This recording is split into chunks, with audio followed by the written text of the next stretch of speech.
Hola amigos, ¿están listos para una gran aventura? Imaginen un mundo lleno de animales, elefantes, jirafas, monos y más. Todos se preparan para el viaje en barco más grande de la historia.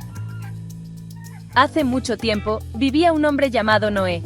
Noé construye un arca grande. Viene una gran inundación. Sí, señor. Lo haré con alegría y cuidado.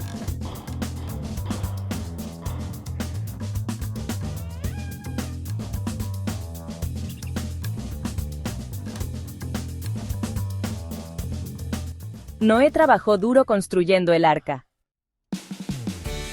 Entonces, los animales comenzaron a llegar, de dos en dos. Elefantes, jirafas, leones, ovejas, todos subieron al arca. Luego comenzó a llover. Llovió y llovió por muchos días. El arca flotaba segura sobre las aguas. Dentro del arca, Noé, su familia y los animales estaban a salvo. Después de mucho tiempo, Noé envió una paloma.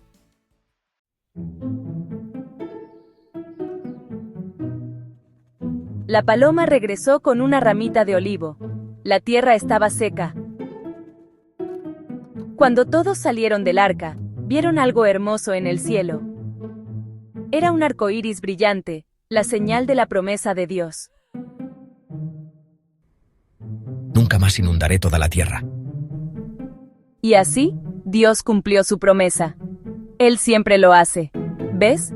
Dios nos ama y siempre podemos confiar en Él. Gracias por acompañarnos en esta gran aventura del Arca de Noé.